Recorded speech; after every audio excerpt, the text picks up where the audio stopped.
lain ng Ruby. Second, Luyi. Di ako sure kung third na, pero nauna kasi yung Onyx Yes. ngayong season. This is it. Few on this Luyi. Likod gamers. Ano pa bang mga mage ang hindi natin nakikita na hindi ginamit ni Few? Oo nga, no. Kasi nagpo-focus mid din siya. Oo nga, no. Balir. Wala ngayon. Wala pang Balir. Wala Wala pa. Ngayong season. Effective din sa noon. Pero makita natin sa laban na to, second game of Echo and AP Bren. Match point. Ito kasi maganda sa Luyi eh. Ano yun? In-update Ang yan, Hive. alam ko last year pa yan eh. Yung ultimate niya dati kasi at level 1, hindi pa ganun kalaki yung sakop ng circumference ng ultimate. Oo, parang oo. Oo, bitin pa. Pero ngayon at level 1, parang pang level 3 na. Almost half map na kagad yung mapupunta mo.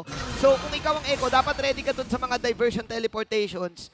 At pag nag-level 4 si Few, doon na magsisimula yon yung mga play na gusto ng AP Bren. Oh, at saka parang magiging independent pa siya kung paano yung gustong play. Maghanap lang ba ng, or parang more on vision ba? Or talaga surprise plays. Pero yung nga lang si Kapitan Q nagiging target dito ni Kuya JP pero medyo makunat pa ang Luyi at parang ano lang muna, pokes lang. Oo. First minute of the game. First minute of the day, kasi kaya na-mention mo nga, level 4 pwede maging mas malupit ng pag-ikot nga ni Few. Pero one thing also to note, level 1 and level 2, first blood right away. May mapapunish daw. Finally, nakabawi si Sanford sa top lane. Oo, sobrang laki na magiging lamang dito ni Sanford kasi hindi din nakapag-clear ng minion wave. Si Flap TC, very crucial for an XP lane actually. Oo nga, 3 XP cards yun. Oo, parang medyo egos. 3 or 2 na XP card. So finally, medyo goods na goods si Sanford kanina at pinusyan mo ako This time ako naman ang pwedeng lumamang. Ito na parang grabe talaga isutukan pa kay Roger tsaka kung ano man dun sa may bottom lane. Grabing 1v1 to. Grabe! Parehas na galaw. Sabi nga ni Mulan, sa reflection, something related. Oo, how will my reflection show? Yun yung sinabi na yun, Chantel. English din yun eh. Kaya nga Sa pinatuloy ko kanta. sa'yo. Oo, yun nga, grabe yung galawan dun sa bottom side. Madami yan ang pinipindot. Padamihan naman, padamihan nga ng stock eh. Wala ba nga level 4 Super Marco, pero doon pa lang early game advantage eh. No? Kahit yung mga pokes pa lang, pero wala mo na bumili. Wala ka umuwi sa gold lane eh. Oo. Siguro magkakatalo lang dito. Napakadali kasing ulihin ng isang Luyi. Kaya rin napersa dito si Few mag-purify. Napakadaling mapunish, lalo-lalo na nakadragon si Sanford. Ayan, natalunan pa. Dito si Ogwe, pero si JP dito yung mapipilit na mag-dash away. But it's gonna be Echo on this first turtle para sa ating laban at very calculated na positioning para sa kanilang mga players. Well, speaking of calculated, mas maaga ngayon pwedeng umikot din ang Echo while the advantage of the first objective na nasa kamay nila. So pinag-uusapan nyo kanina how the Golden will sustain. Pero yung sa XP lane naman, dahan-dahan din bumabawi si Flap TC on how they actually wanted, he wanted to make his way back to the cart. So, mas ano ngayon yung gold. As we look upon the game, Super Marco, dahan-dahan din umakit din sa naipon niyang items. Ang lala ni Super Marco dito up against the Brody. Bira ka makita ng ganyan. Ay, sorry, ng Roger. Bira ka makita ng ganyan. Lamang siya dito ng 300. Plus, meron kasi siya nung access. So, parang kaya niyang makipagsabayan sa Tuloy-tuloy, continuous. Roger. Kumbaga, kung ang mindset mo, kapag level 1 Roger, sabayan kayo, dapat matatalo kayo. Sa kanya, hindi. Sige, babanatan kita. Tapos kung sino na lang ang magbabak, yun yung lugi. Yun yung nakita natin kanina sa may bottom lane. Kaya actually yung movement ng dalawa, parang kaya natin sinabi na parang nag-mirror lang. Kasi pati yung pag-dash away nila parehas. Tapos pagkabalik nila parehas na nag-normal hit. So makita nyo yung level of skill na rin nung ating mga players individually per role. Meron kasing ano dyan may term dyan yung parang nakikipag-trade ka. Yung parang dinadaan mo sa trading ng mga pokes, yung ginagawa mo. Yes. Para kahit papaano kung Pumantay. sino yung... pumantay. O sino yung una mag-back, may makukuha kang better objective. Uy, grabe si Sanford. Lumipat ng game. Lipat muna siya sa brawl mode. Okay, sabay back na muna kay 4D. Pero yun yung kailangan din nila ingatan. No? As Few grows with this Luyi, yung burst na pwede magawa ng Luyi could actually be devastating din. Sa Echo, dun pa lang, na-feel ka agad si Sanford sa taas. Na-force out nga yung Black Dragon form. Lalo na pag nagtatabi-tabi kayo. Bawal kayo magtabi-tabi dyan sa loob ng rotation kasi nagpo-proc yung passive nung Luyi, yung yin-yang. Tapos pag nagtabi-tabi kayo, hindi mo alam bigla kang nababacuum. Nauuntog kayo sa isa't isa. Vacuum seal. Oo. Mahirap pa naman mabakyo. Katulad nito, ito. ayan o, ayan o. Nakita natin na Oo. merong diversion play pero makukuha pa rin ni Kyle PG. May iwan dito ibang mga players, Kyle PG rather, but for the side of AP Bren, medyo kinukuha pa lang nila yung groove nung kanilang play, but still for Echo, alam nila yung strength nila eh. Alam nila yung lineup nila eh, kabisado nila. Masakit pa rin daw yung combo-licious na pwedeng gawin ng Echo, especially kapag tumama yung space jump. Ang dami nilang CC din, may Terrify pa, may Terrify pa sila with Sanji. Yep, sa Vexana. So very careful ang dalawang team natin dito. 5 minutes nang wala pa rin, puro ambahan eh. 0-1 pa nga lang yung score natin eh. So kung Kung papansinin Morse natin code lang eh. to, madali pa tong i-ano. Oo, kaya pa. Ay nako, kung ako sa inyo, kung ikaw nanonood, magkape ka muna. Parang makakapagtimpla ka pa. Kuha mo na ng snack, pwede ka ba ng boil ng itlog? Oo, pero kailangan mabilis lang kasi anytime pwedeng laban eh. Pagka nagkaroon na ng objective ulit, para gano'n lang naman inaatay ng dalawang teams natin. Actually, yung pinaka-strength nila, alam nila yung mga possibilities or a casualty on a specific lane. So, okay, ganito yung gagawin natin. Tapos antay na lang tayo. Ilang seconds ba? 48 seconds? Meet up place. After 48 seconds, doon tayo sa may Lord Pit. Yeah. Third Makunat, lane pa nga lang yata. makunat din ang gustong i-build, of course, ni JP dito with the armor. And anytime soon kasi pwede kasing yung Benivir kasi nasa din yan fighter assassin. Yeah. So pwede niya kasing habulin yung Brody kahit hindi mag-build ng damage item yan. May damage yan because yung Psycho Ball passive. So kahit magtumalon-talon yung Brody, may chances are pwede niyang makuha. At gamit nga na din yung Dreadnought armor, so kung frontline na magiging trabaho din ni JP to make those ultimates work, make the wombo combo work for this Guinevere, mas madaming CC at madami lang actually pwedeng i-layers na mga crowd control skills against AP Bren. So dito pa lang niya makikita na parang kung magdidikit-dikit sila, merong Luoyi. Kung maghiwalay man sila, merong Ruby. So they need to make sure how to make their positioning work dito pa lang. Especially where the objective comes in. Kasi dito nagkakaroon ng laban eh. Sa Turtle din mismo eh. Ang isa din sa maglalaban siya, yung positioning ng dalawa eh. Yung Louie tsaka Vexana, pero nakita natin si Flap TZ lang ang sumakay. Kasi kung nagkataon, makikita pala siya ni JP. So safe lang na diversion play habang nandito na si Carteezy. Nakaabang, makakaagaw pa. Pero makukuha pa rin nga talaga ni Carteezy yung pagong habang sa may bandang likod. Ito na yung mga sinasabi natin ng rotation play from the Louie. Pero duwe-diretso pa rin si Sanford. Flap TZ is gonna be down. At tignan mo naman, apat pala yung Zinone. Ang Super Marco makakakuha ng kill and disengage for both teams. But Echo securing another objective. Wow. What a conceal coming up from Echo, and iniwasan nila dito yung potential bait ng AB Bren doon sa diversion play. Plus yung EG po, yung Eternal Guard ni Sanji. Perfect Eternal Guard para magkalituhan doon sa Retribution. Galing naging diversion. May hila nga dito. May I'm offended nga against Carl TZ. Pero still holding the line. But ang ganda nagiging play dito. So, dito ba natin nakikita na hindi muna nagiging kills. It's how you even show your mastery even sa mga ganong klaseng objective takes. Yeah, madali din kasi mahuli ni Sanford yung mga nasa likod. Duyito tsaka Brody eh. Eto na. Speaking of sa may ibaba, naman na Oy! Ichiboy, tapos nangalahati yung buhay Gwen. ni Super Marco at mukhang dedire-diretso pa nga. Habang si Kyle DC nandito na lang. So parang ang gusto lang gawin dito, nasa Oh my David God. na may depensahan, pero sakto special migration. At samahan mo pa yan ng kill para kay Benny Cutie at ito na naman Yeah. ang Echo Express. Yun yung Nakikita natin. Yun yung sinasabi natin kapag yung Echo, makakita sila na cooldown yung Purify niyan. Ang dami nilang ways. Pero I love the confidence. may recall eh, no? Carl TZ on the recalls and TPs. Pero that's how they seal the moment. Nung may pagkakataon dun yung Echo na makakuha sila sa taas. And that was Super Marco. Yeah. Super Marco ang nakuha nila from AP Bren. Super Marco and Pew. Those heroes are really the key heroes para sa side ng AP Bren. Remember, every time na walang Purify, easy pasok para kay JP dito on Pew. Kahit si Carlito, si Carl TZ ay kaya niyang pasukin. Remember, back siya to plus meron ka pang Yuzong na si Sanford. So yung backline access, madali para sa Dire-diretso side ng lang. Echo. Oo. Tapos pwede pang tumalon anytime yung Guinevere. So far for Echo, talagang kino-continue lang nila yung paggamit dun sa strengths ng kanilang lineup. Tsaka kung ikaw kasi AP Bren, ang dami pwede pong dumating anytime.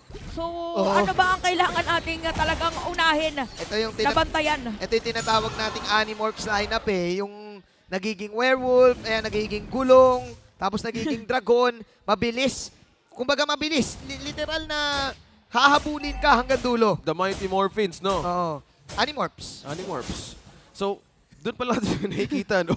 Kung Animorphs ang pag-uusapan, kanina may ginawang place in a view eh, si Few tsaka si Flapteasy. Instead of Few transfer to a different location, si Flapteasy yung unang pumasok doon. Oo, ayan parang naman, ano siya, face check effect. Ayun na naman, The Bumabakline. Dragon. Tinawag na siya ni Daenerys Targaryen. Bumabackline na Mamaya muna magdadracaris. si Joker, si Sanfordis. Santoris. Si Sanfordis ay Mamaya nandiyan na na. mag-draw carries. Tinan natin na. Pero nagamit na, by the way, yung Black Dragon form. Para dito sa side ng Echo. So, more on reset na lang muna. Parang maingat din Oo. talaga. Pwede mag-poke lang muna si Pew dito. Si Super Marco ay pwede ding mag-poke lang muna. Si Flap ay nag-aabang din para sa kanya magandang set. Nakay Ogwin din ang bola eh. Kaso ang hirap, ang lilikot, ang ano din eh. Ang safe din ng Echo maglaro. Kahit na ang dami nilang option for initiation. Yeah, the positioning, the micro-positioning of Echo, alam din nila yung threat. Pero look at that, the burning and also the proc na nabibigay kay Ogwen and Few. Also, na-vision check din sila ni Sanji. So this time, wala pa rin, they're not missing any information but they're not committing muna. Hinahanap muna nila eh. Kumbaga, ang crucial dito is si Few at saka yung si Sanji. Uhulihin ba ni Ogwen si Sanji do? Tatalon din ba? Tinitignan niya si Sanji kanina nung medyo lumalapit-lapit si Pew. Nagki-clear si Sanji. So alam to ng Bren na nasa mid Oo. si Sanji. Parang kakaiba itutuloy Oh, may yata. talon! Pero talaga sinasabi natin, Valted Kuwi para kay JP pero makunat dito si Kyle Okay, DZ uy. pero pag knock from the Lord at ginamit ng camera ng Red Dragon Oh, form. oh. Habang si Kyle DZ, mapapatay dito ni Oh! 4D at sumapanay isa, patay na rin si Pew. JP! At nahabol pa nga yata si JP, may iiwan nga lang doon. Flap DZ with a kill para bumabawi din ang mga players dito na AP Bren. Pero yung Echo, May hindi na conceal. nireset yung EG Boy. Yung EG Boy, Sanji! Sanji ang makakakuha ng Lord. Mananabensahan pa rin yata nila. At hindi na dito si Belly Very good. Beauty, si Ogwin pa matatarget niya dito. Sakto! Killing spree para sa Bagyo! Flapteasy gusto pang kunin si Benny Cutie pero hindi pa nakaiwas. Buhay pa rin ang bagyo! Flapteasy sinusubukan pa mag-sustain. Ginamit ng famous partner, hindi ka nakaiwas. Sanford takes him down. Isang malupit na EG Boy Steel Eternal Guard. Steel pero na-diversion! Grabe naman ang palitan ng mga skills. Sabi nila, salubungin na natin agad para minus 1 agad. Magka-dedepensa ng Lord na dadaan dun sa may itaas. Kitang-kita sa camera, highlight reel na sana yun ng mga VFX team natin na, uy, grabe yung ano, yung EG Nangyari Boy. dun. Grabe nangyaring lasit ni Sanji dun. Pero yun pala, may diversion play pala. Diversion play. Luo Yi Alafew throughout his career. Ginamit niya 6 times with a win rate of 67%. Mas mataas yun sa 50, ibig sabihin, gana. Gana. Gana nga. Gana talaga. Then again, napaka-crucial na nangyari sa team fight na yon. It was AP Bren na gumugusto na. Babanat na sila, nakita nila pulahan ang side ng Echo. Pero kasi hindi mo rin pwedeng basta-basta maliitin yung pass hands na meron si Sanji on that specific Eternal Guard combo. Yun na sana yung opportunity ni Super Marco. And after nun, tumama yung mga grass. Namula sila na amoy kasi Aray. ni Benny Cutie. Kaya easy kill kay Benny yun eh. Kasi nga di ba may dodge mechanic? Oh, Yung isang naramdaman Roger. niya. So kapag namula ka ng konti, yun. Yung scent niya, na-activate siya, namumula yung mata niya. Doon pa lang, Alam mo naman, kayang werewolf. habulin. Werewolf yan, parang aso mo yan na nasa bahay mo. Yung pag nakaamoy ng foods, lalapit na kagad. Pero sa mga naghahanap ko kung where is wolf, nasa English. Nasa din. English eh. Yan.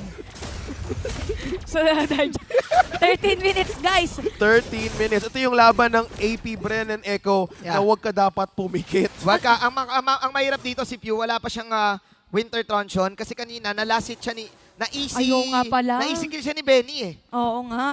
Madali siyang malapitan. So, kailangan magamit niya din yung rotation niya ng tama. Pwede niyang ipang-counter yon. Gamitin niya yung rotation, tapos mag-first kill siya para kahit paano mapabalik niya, ma-vacuum niya si Benny Cutie just in case papasukin siya. Pero yun nga, may option pa nung back siya. Uy, teka lang. Wait, Speaking option. of back siya. Carl TZ. Ay! Sakto! Vista la vista. Grabe yun. Parang magic, no? Kamunti ka na. Parang The Prestige. Ano kayang Grabe. mangyayari no kapag biglang Sumama. Oo. Siyempre, hindi sasama yun. parang feeling ko yan yung ipapalabas na sa teaser yan ng Now You See Me, Now You Now you don't. Now you see me 3. 3 na ba? 4 na yata? May 3 na, di ba? May 2 pa lang. May 2 pa lang. Ay, Okay. may 3 na ba? Hindi ko sure. Basta now you see me. Now Now you you see me 3. Oo. Doon pa lang ang lupit eh, no? Yung The Magician Act. Yan. Grabe, David Blaine. Yung mala David Copperfield. David Yan. Copperfield. Kung tatandaan nyo yung mga clips nung high school kayo na may sinisend yung classmate nyo, yung nawawala yung upuan. Grabe, para pala siyang si Efren Bata, the magician. Wow! Si Pew. Oo nga. Kamuntikan sila dun ha. Naka-ready si Kuya Carl dito. Ito, parang iba na naman Ayan yata. naman. Op! Nakita na naman tayo ba? Now you Ayun. see me, Now you don't. Pero feeling ko, hindi pa rin talaga nakita ng echo Na-reset na nandoon. Nareset na muna kasi kung ikaw yung echo ngayon, teka lang. Kakabahan Asa ako na dun. ba si View? Pwede manggaling sa likod, pwede manggaling sa gilid. Pero naka-cooldown ng ultimate. Reset muna nangyayari. Wala mo nang umaamba, wala mo nang pumipikit. Ay, naku, nakita yata si JP lumabas siya ng bush saglit, pero yung mukhang bibigyan nga yata ni Scartisi. Pero pag JP, ikot, ah. ginamit ang conceal. Sinong sasalubungin? Oh my God, Naku, sa Scartisi. mga yata ay nakasalubong dito. Kailangan umalis. Nakita nila yung ikot. A girl in a dress. Kailangan umalis. It rhymes. Because she's not in distress. Tama. It rhymes. Yes.